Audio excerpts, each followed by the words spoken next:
안녕하세요. 주식훈련소입니다. 오늘은 10월 8일 토요일이고요. 현재 시각은 오후 9시 40분입니다. 이번 영상은요, 미국 주식 등 자산시장에 대한 제 관점입니다. 음, 어, 이번 주 금요일에 미국 시장, 주식 시장이 큰 폭의 하락을 했잖아요. 그걸로 인해서 다시 야, 또 더 빠지는 거 아니냐. 야, 지금 뭐 SQQQ 뭐 이런 숏 상품 막 풀매수 해야 되냐 이런 얘기가 나올 수가 있습니다. 하지만 저는 그거에 대해서 좀 신중하게 생각해야 된다. 저는 추가적인 하락이 나올 자리가 있지만 그 이후에는 시장이 큰 폭으로 반등, 회복 이런 것들을 보여줄 거라고 생각을 합니다. 자, 하나씩 그 이유에 대해서 말씀드리도록 하겠습니다. 일단 금요일에 뭐 시장이 빠진 이유는 뭐 여러 가지 이유가 있겠죠. 일단은 다른 시장의 영향을 살펴보면 뭐 달러 인덱스가 다시 오르고 미 채권 금리가 다시 상승하면서 주식시장이 약세를 보여줬습니다. 이렇게 됐던 이유는 뭐 러시아 뭐 핵무기 얘기도 있고 뭐 영국의 영란은행의 문제, 그리고 중요한 거는 미국 경제지표 다음 주 목요일에 CPI가 발표가 된다는 점이 있겠습니다. 일단은 CPI가 좀 중요하다고 보기 때문에 이거를 좀 설명을 드리면 6월 달에 모든 아이템의 상승률, CPI 상승률이 고점을 찍었어요. 그래서 여기가 아직 갱신되고 있지는 않는데요. 어, 앞으로 점점 이게 내려오는지 확인이 필요합니다. 그래서 이번 달도 9월에 CPI 지표 발표가 있기 때문에 이거를 앞두고 시장이 하락세를 보여줬습니다. 시장은 불확실성을 상당히 싫어하죠. 불확실성이 있을 때는 음, 숏 포지션이 강세를 띠게 되고요. 매수세가 급감을 하게 됩니다. 시장을 관망하려는 자세가 있기 때문이죠. 그래서 일시적인 하락이 나왔던 거라고 생각을 하고요. 다음 주 중에 추가적인 하락으로 이 지표 발표에 대한 우려가 선반영이 되겠지만은 또 당일까지도 빠질 수도 있지만은 그 빠질 공간은 그렇게 크지 않다. 이거는 이따 차트에서도 추가적으로 말씀을 드리겠습니다. 자, 일단은 CPI 얘기는 여기까지 하도록 하고요. 뭐 오늘 영상의 또 핵심은 양털깎기가 되겠습니다. 저번 영상에서도 양털깎기 얘기를 한 적이 있으니까요. 그거를 좀 참고하시기 바랍니다. 자, 양털깎기의 핵심은 뭐냐면 금리 인하를 통해서 전 세계에 달러를 풀고 그 다음에 자산시장에 거품을 일으키고 그 다음에 또 금리 인상을 통해서 자산시장의 거품을 이제 빼고요. 거품을 빼면서 이제 강달러가 되어 있을 거 아닙니까? 금리 인상 때문에. 그러면은 그 강달러를 이용해서 미국이 신흥국 등 값싼 자산을 헐값에 사들여서 또 부를 축적하는 그런 사이클을 말합니다. 그 다음에 다시 또 인하해서 또 펌핑 시키고 자산시장 펌핑 시키고 차익 실현하고 이게 이제 반복이 된다는 얘기예요. 그래서 지금도 역사적으로 그래 왔듯이 그게 진행이 되고 있다 이렇게 생각을 합니다. 지금 보통 금리 인상 사이클은요 뭐 한 1년 정도? 1, 2년 내에 마무리가 됐어요. 근데 이 지금 그래프를 보시면 자 지금 한 상승 각도를 보세요. 자 거의 1980년대 수준이죠. 엄청 빠릅니다. 그렇기 때문에 이러한 1990년대, 2000년대, 2010년 때와 같이 이게 좀 길게 끌고 갈 것 같지는 않아요. 지금 연준의 스탠스는 금리 인상을 빠르게 하겠다. 그게 핵심이라고 저는 생각을 합니다. 그렇기 때문에 금리 인상을 빠르게 하면요. 자산시장의 조정이 빠르게 진행이 되고 그러면 어떤 자산시장이 다음에 회복할 때도 상당히 회복이 빠르게 찾아올 수 있다. 금리를 인상하는 것이 멈추는 정체기에만 접어들어도 충분히 자산시장이 다시 반등하기 시작할 것이다. 이런 예상을 할 수 있을 겁니다. 자, 그렇게 해서 지금 그런 자리에 와 있다. 이렇게 보시면 될 것 같습니다.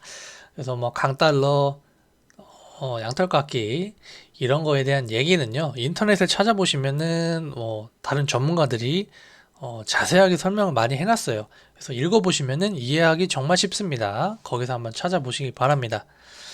자, 그래서 미국이라는 국가는요, 어떤 자산의 한번 구조를 볼까요? 자, 미국이라는 국가는요, 금융자산이 71.5%를 차지하네요. 비금융자산은 28.5%. 지금 기사를 보다 보니까 비금융자산에는 부동산이 들어간다고 합니다. 그래서 일본도 60%대, 영국도 50%대를 유지하고 있습니다. 우리나라는 좀 호주랑 비슷한 구조이네요. 그래서 이 비금융 자산에는요, 압도적으로 부동산이 많다는 거예요. 그리고 한국은 금융자산에서는 현금과 예금 비중이 상당히 컸다. 이렇게 이제 통계에서 말해주고 있습니다. 자, 이렇게 해서 우리나라 금융상품의 어떤 비중 이렇게 되어 있죠. 그래서 우리나라는 현금 비중이 상당히 높다. 금융자산 중에서는 아직도 선진국에 비해서는 주식과 채권 비중이 낮은 편이다. 이렇게 볼 수가 있어요. 그리고 보험과 연금에 상대적으로 많이 들어가 있네요. 이런 보험연금은 아무래도 우리나라가 국민연금을 운영을 하고 있죠. 그리고 뭐 사학연금도 있고요. 그러다 보니까 이 수치가 높을 수밖에 없는 것 같습니다. 비자발적으로 여기에 돈이 자동적으로 많이 들어간다는 얘기죠. 자, 그렇게 돼서 미국은 그럼 어떨까? 제가 기사를 하나 찾아놓은 게 있는데요. 근데 미국에 대한 거는 그냥 이 수준밖에 안 나오네요. 제가 자세히 안 찾아봤는데요. 근데 미국의 이 금융자산에서 대부분을 차지하는 거는요, 채권보다도 주식이 압도적입니다. 예. 이게 어디 안 나와 있나? 하여튼 좀 찾아보시기 바랍니다. 그래서 미국은요, 주식과 채권이 부동산보다 시장이 더 크다. 이렇게 이해하시면 되고, 그 금융시장 자산 중에서 주식의 비중이 압도적으로 높다. 이렇게 보시면 됩니다. 그래서 미국의 어떤 연기금들도 보면은요, 대부분의 자산을 주식에 투자하고 있어요. 그래서 미국 국민의 삶의 질은 주식시장과 뗄래야 뗄 수가 없다. 주식시장이 우하향한다면 미국 국민의 삶은 진짜 밑바닥으로 가는 겁니다. 그런 구조를 좀 이해하시면 좋을 것 같아요. 자, 이렇게 해가지고, 자, 좀 중요한 건 뭐냐면요. 이런 양털 깎기를 통해서,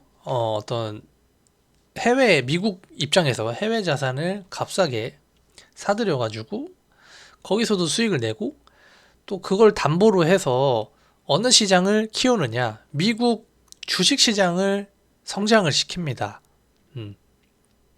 자, 이게 핵심. 자, 그렇게 미국 주식 시장을 성장시키면서 또 전 세계 각국의 연기금이라던가 채권 펀드들도 미국에 막 투자를 하는 거예요. 미국이 돈 써서 자국 내 주식 시장을 펌핑을 하면서 탄력적으로 오르죠. 그러면 또 전 세계에 돈이 우르르 들어와요. 그러면은 금융자산의 대부분을 주식시장에 투자하는 미국 국민들은 어떻게 했습니까? 돈을 버는 거죠. 그러면은 자연스럽게 미국 국민들의 삶의 질은 올라가는 거예요. 그러면서 막 소비도 팡팡하고, 그러면은 막 미국 기업 실적도 좋아지죠. 이게 선순환이 되는 거예요. 미국 경기가 막 계속 잘 돌아가는 거죠. 그렇게 해가지고 미국의 그 운명은 주식시장과 동일하다. 제가 좀 이런 얘기를 하고 싶어요. 그래서 우리는 미국 주식시장을 바라볼 때 롱에 베팅해야 유리합니다. 미국 주식시장에서 숏은요, 한 1년 내외? 그 구간밖에 먹을 자리가 없어요. 좀 그런 거를 보여드리기 위해서 미국의 1980년대부터 뭐 차트를 한번 볼까요? 자, 로그 차트를 한번 보겠습니다. 장기적인 추세를 보기 위해. 자, 보시죠. 어, 아니, 이 그래프만 보면요. 아니, 뭐, 진짜 뭐, 이런 때, 여기서 진짜 빅쇼트 하면, 빅쇼트 때리면, 진짜 달죠. 그쵸? 근데 이런 기회는요, 정말 잘 오지 않아요. 이제 2008 금융 위기는 이제, 이때가 언제죠? 닷컴 버블 때였네요. 예. 이때는 어떤 평행 채널 상에서도 완전 오버슈팅 구간이어서 뭐 이때 빅쇼트 때린 사람은 지금도 뭐 떵떵거리면서 살겠죠. 뭐 이러한 엄청난 기회가 오긴 하지만 그리고 2008년도 리먼 사태. 어 근데 이 숏으로 먹을 수 있는 기간이요. 자, 여기부터 여기 한 찍을까요? 딱 여기서 저점 되겠죠. 자, 좀 확대해서, 자, 여기서 저점 찍을 때가 어디죠? 이쯤이죠. 100일 남짓밖에 안 됩니다. 하락이. 그리고 나서 어떤 상승하는 흐름 줬다가 다시 조정 주고 재상승을 해요. 그래서 미국은요, 숏으로 먹을 수 있는 구간이 이 닷컴 버블 때 빼고는 역사적으로 없었습니다. 예. 이때는 좀 기간이 길었죠. 이때 보면 여기까지 빠졌으니까요. 와, 이때는 910날. 야, 이때는 거의 2년이 넘었네요. 예. 이때는 회복하는데 정말 오래 걸렸습니다. 근데 이 상승률을 보시면은 이때는 엄청난 가격 거품이 일어났던 때예요. 예, 이때 나스닥 지수가 1200% 올랐습니다. 그렇기 때문에 조정이 크게 온 거고요. 자, 지금의 어떤 로그 차트를 봤을 때 자산 시장의 위치는 어떤가? 이 파란색 평행 채널로 보면 이게 중간값 정도 되겠죠. 딱 중간에 와 있어요. 제가 봤을 때는 어떤 거품이 빠져야 될 거품은 어느 정도 다 걷어냈다 이렇게 생각을 하고 있습니다. 이게 추가적인 하락이 나오려면 자, 이 자리에서 뭐 여기 추세선 평행선의 하단까지 갈 수 있겠죠. 그럼 이건 완전 경기 침체예요. 리먼 사태와 같은. 그러면 여기 앞으로 뭐 50%도 빠질 수 있습니다. 하지만 이때는요,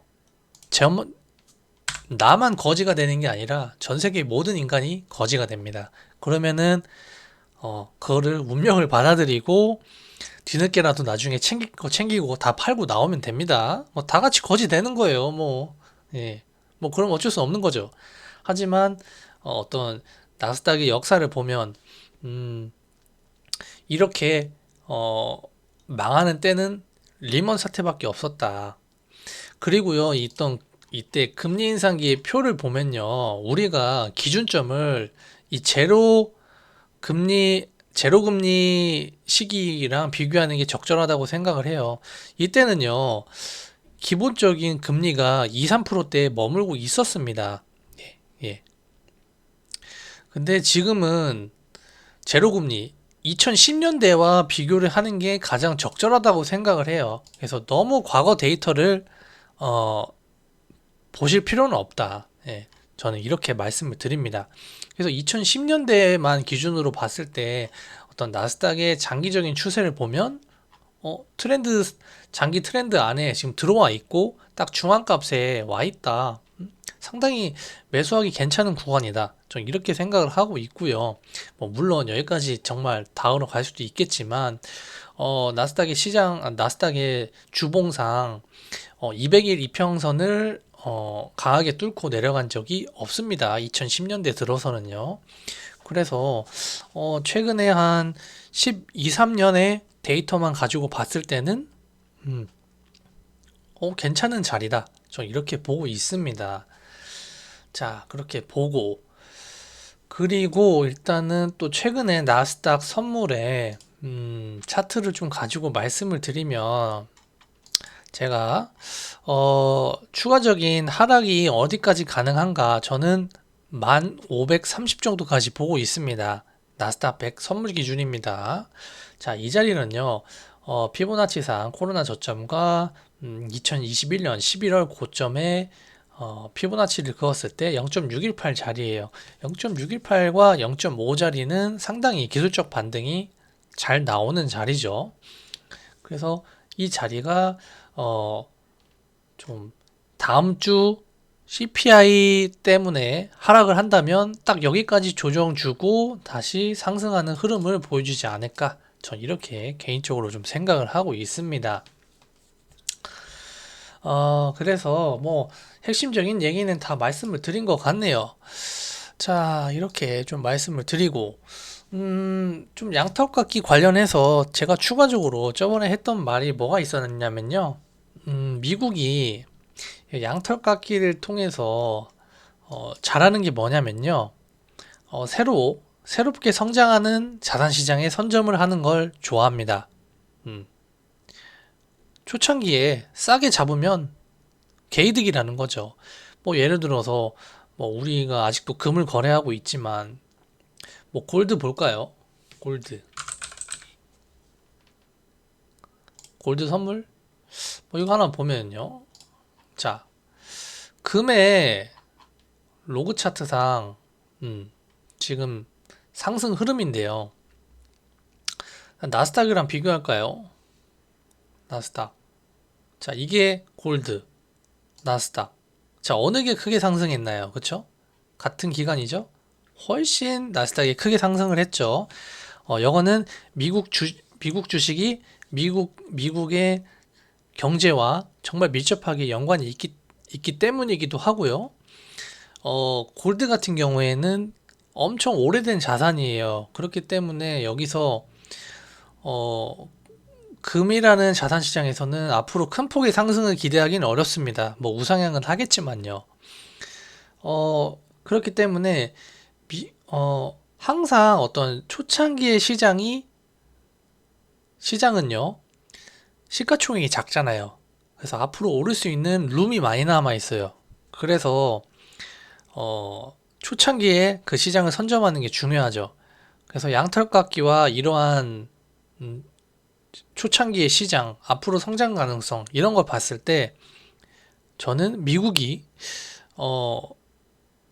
그 고유의 패권을 이용해서 이 코인 시장을 앞으로 선점을 하려고 할 것이다.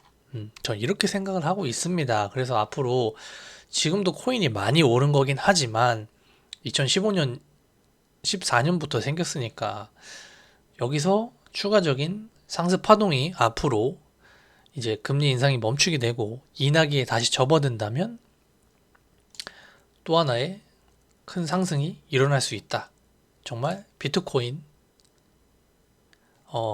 저 뭐야 만불 10만 불 간다. 이거 가능할 수 있다고 봅니다.